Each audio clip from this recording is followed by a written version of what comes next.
introduce me? She is. Okay. You want water? I'm good. I'm good.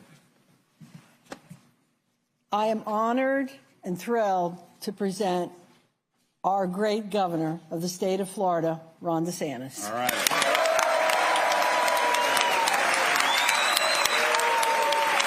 Thank you. Thanks so much. Thank you. Thank you very much.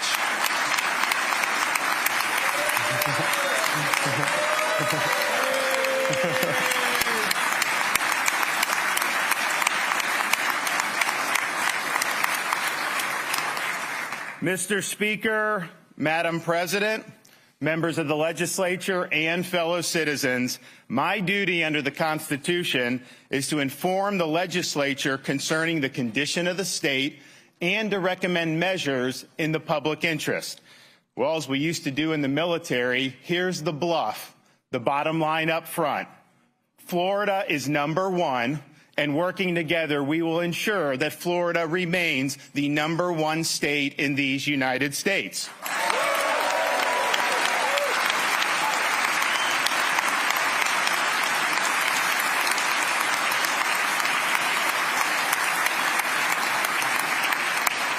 Florida is the fastest growing state in the nation.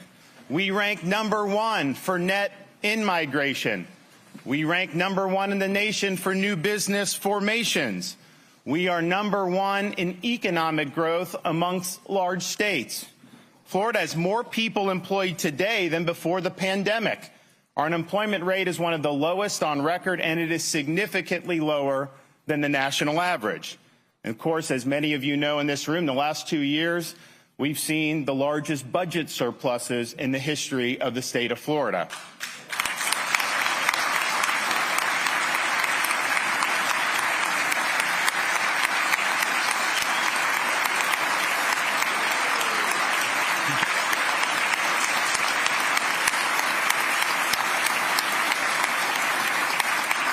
And we do that with having the lowest per capita state tax and lowest per capita state debt burdens amongst all large states. We rank #1 in the nation in tourism, and we just experienced yet another record-breaking year for visitors to the Sunshine State. We are #1 in law enforcement recruitment and support. Florida's crime rate stands at a 50-year low. We are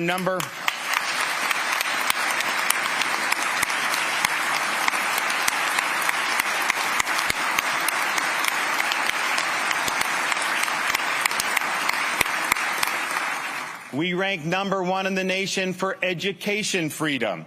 We rank #1 in the nation for parental involvement in education.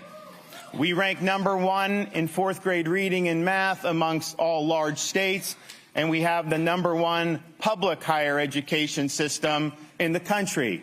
We are #1 amongst large states for the quality of our roads, and Florida has the top 3 cruise ports in the entire world. We rank #1 for space-related development, manufacturing, and flight. And maybe most famously, we rank #1 for protections of our citizens against the biomedical security state, from prohibiting jab or job mandates to banning vaccine passports to ensuring hospital visitation rights.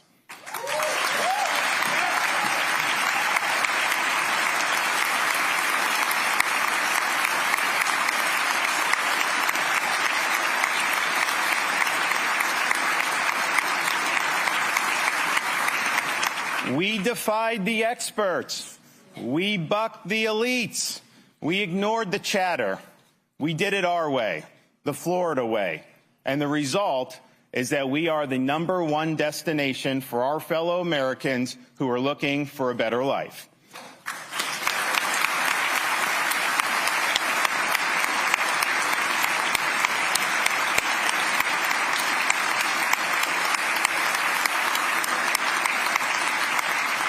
Working together, we have met big challenges, and we've led the nation on many big issues. We don't make excuses. We don't complain. We just produce results. Florida stepped up in times of crisis. In September, Hurricane Ian smashed into southwest Florida and barreled across our state. It left catastrophic damage in its wake, including the destruction of the Pine Island Bridge and the Sanibel Causeway. Local island residents were told it would take 6 months or more to restore the bridges, and so they appealed to the state for help. We took up the challenge, and 3 days later, we opened a rebuilt Pine Island Bridge.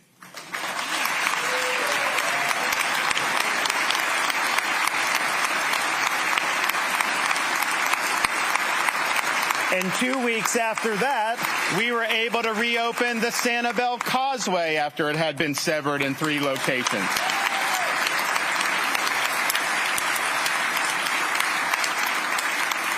We're joined today by Stephen Soloway. If you can stand and be recognized, he's a business owner on Pine Island.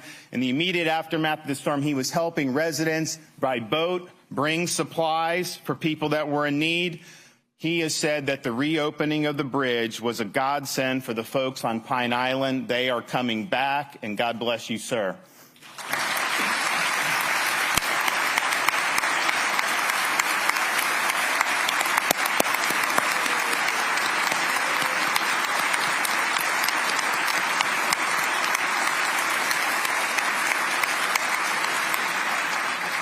Julie Wappis is the 4th grade teacher at the Sanibel School. She lost everything in her home and in her classroom.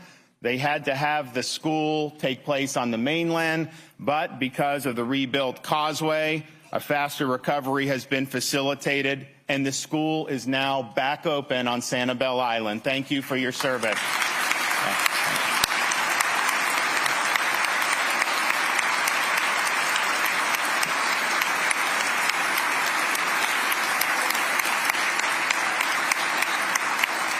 Also with us today is Barbara Morgan, a resident of Lee County.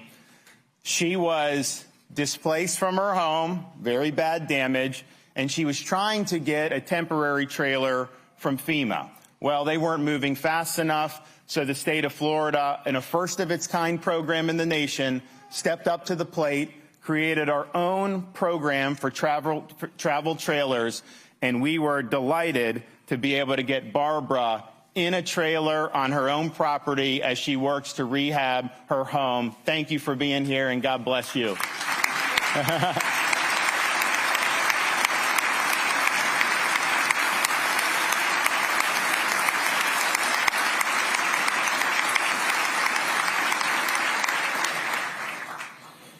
We've also delivered for all Floridians much-needed economic relief.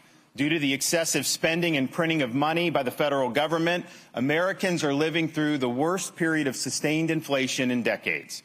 We've worked together to reduce the pain of inflation by enacting over $1 billion in tax relief in this current year's budget and by slashing tolls by 50% for Florida commuters for this calendar year. That will save some families more than $1,000. Thank you, legislature, for stepping up for our consumers.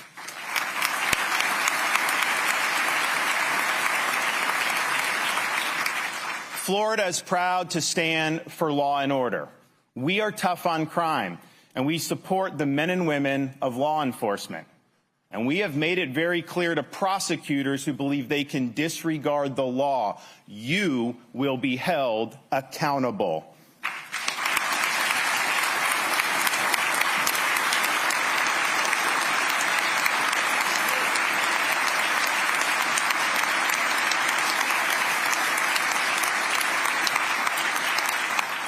Thanks to action of the legislature, we enacted a recruitment bonus program to recruit law enforcement officers from other states, and that program has surpassed expectations.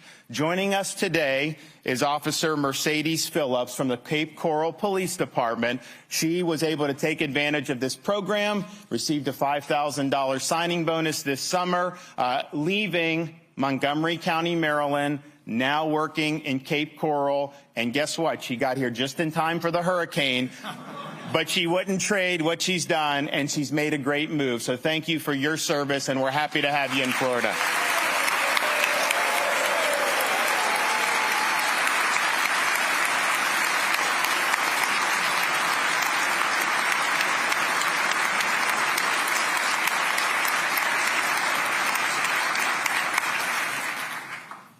We believe that borders matter, and we have fought against illegal immigration in the state of Florida, from banning sanctuary cities to suing the Biden administration over its catch and release policies to transporting illegal aliens to sanctuary jurisdictions.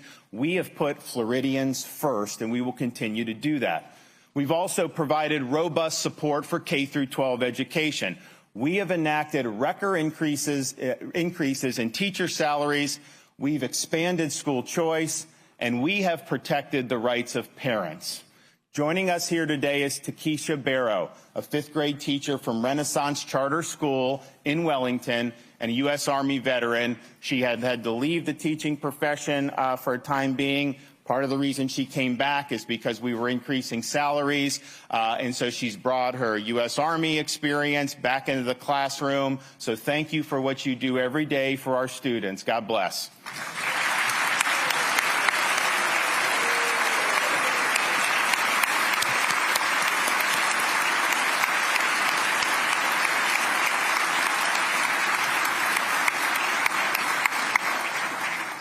Joining Ms. Barrow is Melissa Ann Match. She's a seventh-grade math teacher from Clay County, and she is the 2023 Florida Teacher of the Year.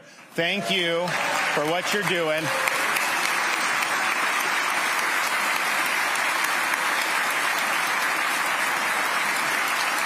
And keep up the great work. Thank you so much. We're also joined by Alicia Ferrant. She's a mother of 5 who attend Orange County Public Schools. She was a concerned parent a year or two ago because she saw that there was inappropriate material in her children's library and school, things that were even pornographic. So she raised the issue. She got a positive result, but she decided to get more involved. And in this past November, she was elected to the Orange County School Board as a parents' rights candidate. Congratulations to you, and best of luck.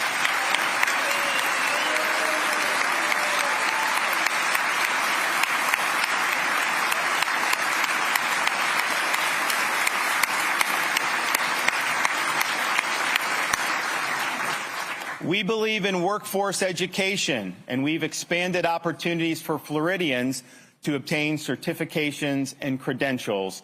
A 4-year degree from a traditional brick and ivy university is one way you can be successful. It is not the only way. Joining us here today is Kirk Corwin. He's a driver with Walpole, Inc. He was able to get his commercial driver's license through one of our programs here in the state of Florida. He was also spared his job when the legislature came in and we protected against the vax mandates. So thank you for stepping up, and thank you for fulfilling an important role in our economy.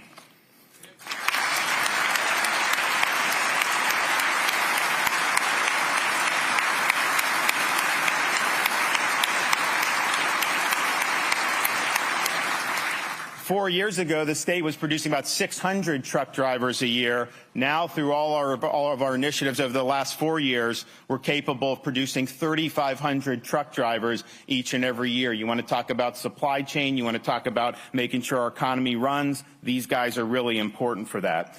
We're also here with Rianne Champion, who fulfills another very important role in the state of Florida. She's recently graduated from the nursing program at Seminole State College. I think, as many of you know, there's a nationwide nursing shortage, and so what we've been able to do with the help of the legislature is put record resources into our systems so we can train more Floridians to become nurses. Thank you for what you're doing. I know everybody appreciates having a great nurse. God bless.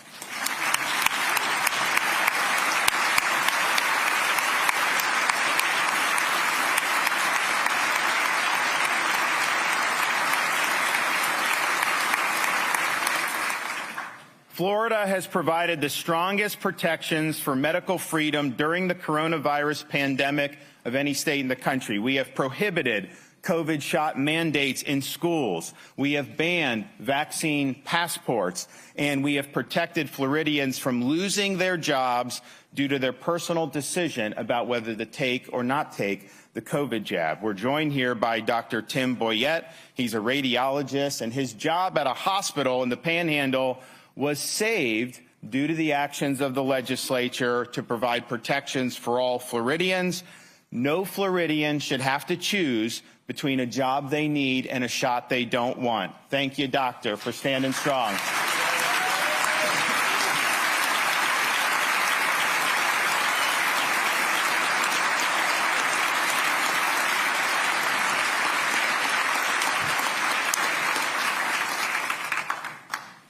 With your support, we've ushered in a new era of stewardship for Florida's natural resources, securing historic funding for water quality and Everglades projects, improving our water policy, and utilizing technology to combat things like algal blooms and red tide. We promised to leave Florida to God better than we found it, and we are making good on that promise. November's election results represent a vindication of our joint efforts over these past 4 years. The results also vest in us the responsibility to lead and provide us the opportunity to shoot for the stars. Boldness, be our friend in this endeavor. We have a lot we need to accomplish. Our $2 billion tax cut package is the largest tax cut package in Florida history. It will help many who need relief from inflation, especially our Florida families. By permanently eliminating sales tax on all baby supplies, diapers, wipes, clothes, cribs, strollers, we will be able to say that in Florida, having a child will be tax-free. We are proud to be pro-family, and we are proud to be pro-life in the state of Florida.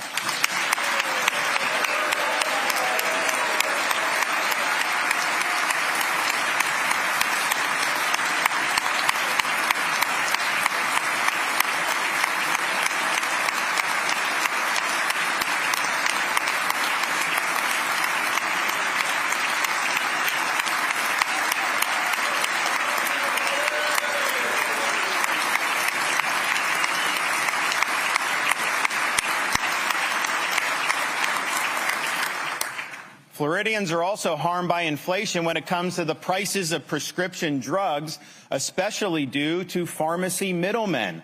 We must bring transparency to the system so that Floridians can save money on their drugs. We need reform of the PBMs.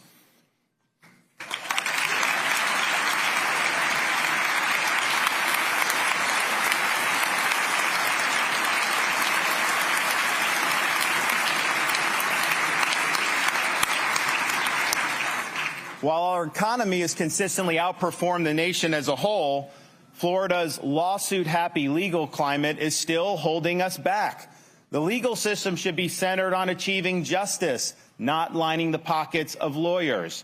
Speaker Paul Renner is stepping up to deliver much-needed legal reform, and I thank him for helping Florida reach its full economic potential. Thank you, sir.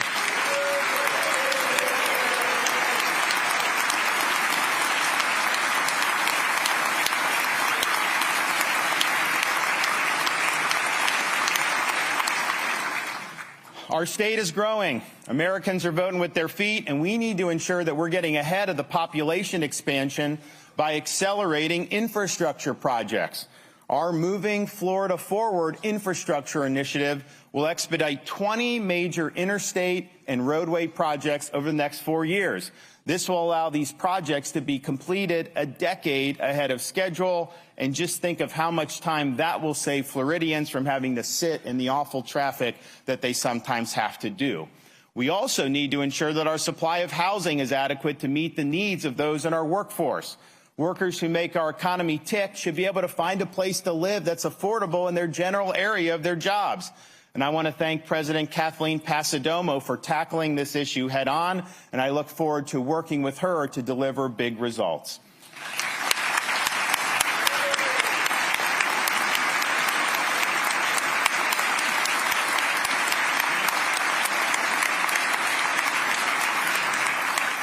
We must continue our stewardship of Florida's natural resources by supporting additional water quality and Everglades restoration efforts, enhancing protection for our coastlines, and establishing the Indian River Lagoon Protection Program. We are truly making history with our conservation efforts. Let's not stop now.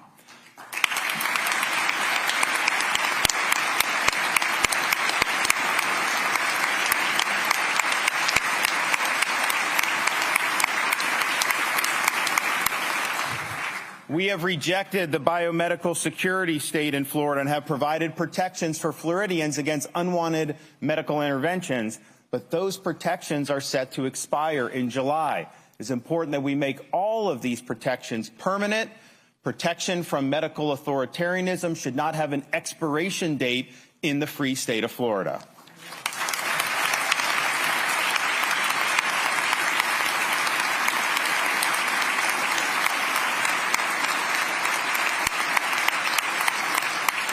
We also need to protect the free speech rights and conscience rights of physicians.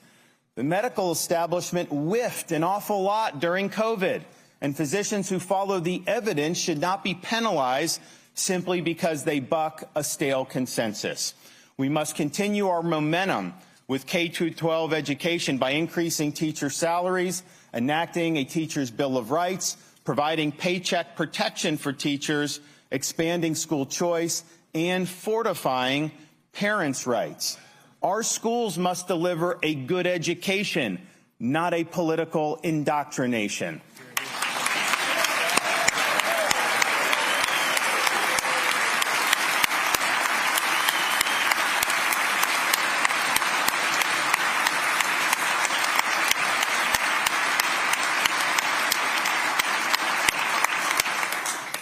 And it's sad that we have to say this, but our children are not guinea pigs for science experimentation, and we cannot allow people to make money off mutilating them. Chloe Cole is now a young adult, but she was receiving puberty blockers at age 13, and she underwent a double mastectomy at age 16. She's now an advocate against allowing these procedures for our children. Chloe, thank you for your bravery. And the people of Florida and the legislature should heed your advice and provide protections against these procedures.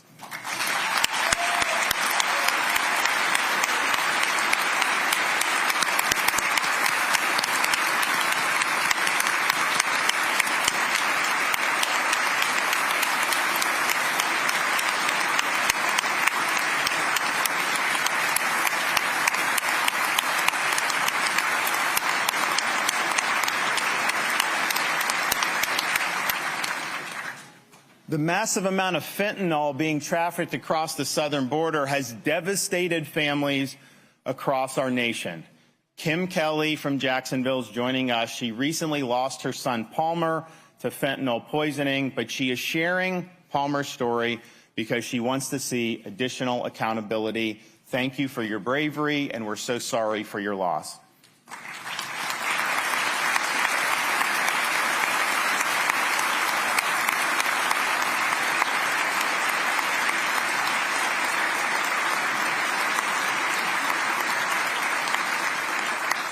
We need to increase penalties for fentanyl dealers, especially those who target our children.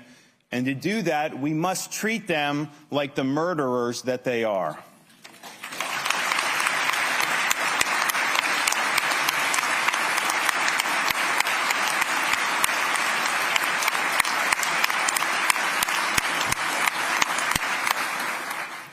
We must further strengthen our laws against illegal immigration by enhancing employment verification, increasing penalties for human smuggling, and further disincentivizing illegal migration to the state of Florida.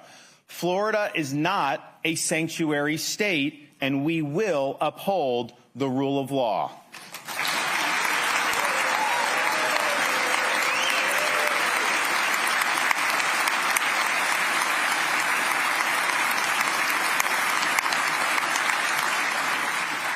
Joining us here today is Stacy Kazuba. She's from Sarasota. Nearly 2 years ago, an illegal alien broke into her home and sexually assaulted her. He should have never been in this country in the first place, and if the federal government had done its job like it's supposed to, Stacey would never have been victimized. Enough is enough. Thank you for being willing to speak out and to share your story.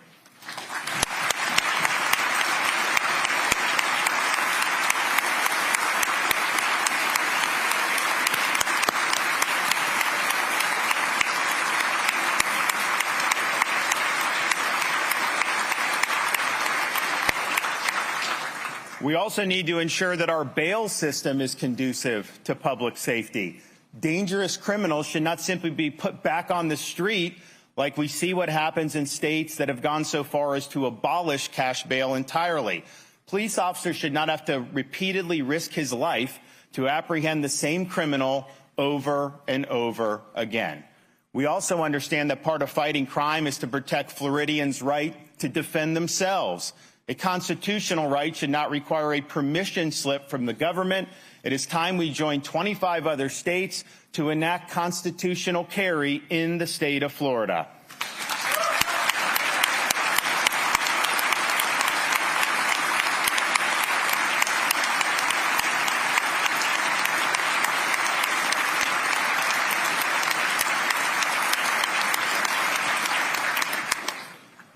The Chinese Communist Party represents the greatest economic, strategic, and security threat that our country faces. We in Florida have long recognized this and have taken action, such as by banning the CCP's Confucius Institutes at our state colleges and universities. Now we see the CCP trying to make strategic land purchases across the U.S., and our message in Florida is very simple. We will not allow land grabs by CCC-backed businesses in our state.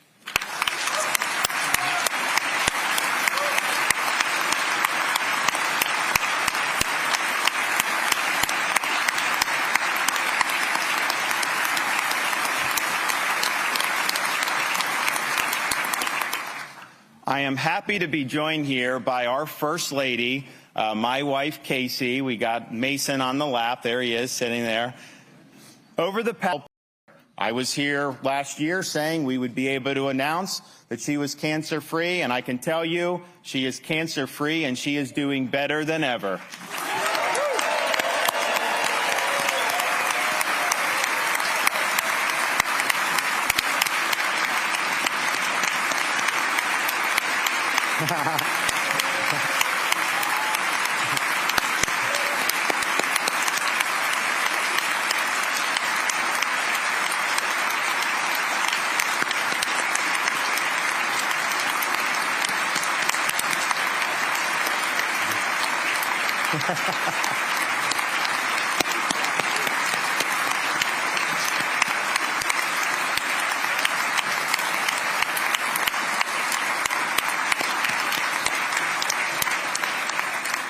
Now, she's taken her experience as a cancer survivor and helped to launch the Cancer Connect Collaborative, which will rethink Florida's battle against cancer by breaking down long-standing silos between researchers, cancer facilities, and medical providers to provide and improve research and treatment.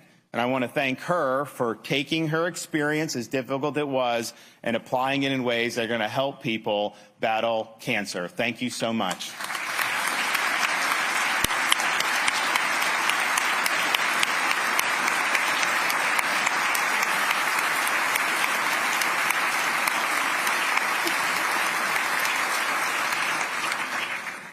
So we find ourselves in Florida on the front lines in the battle for freedom. Together, we have made Florida the nation's most desired destination, and we have produced historic results. But now's not the time to rest on our laurels. We have the opportunity and indeed the responsibility to swing for the fences so that we can ensure Florida remains #1. Don't worry about the chattering class. Ignore all the background noise. Keep the compass set to true north. We will stand strong. We will hold the line. We won't back down. And I can promise you this, You ain't seen nothing yet. Thank you all. God bless you. Thank you.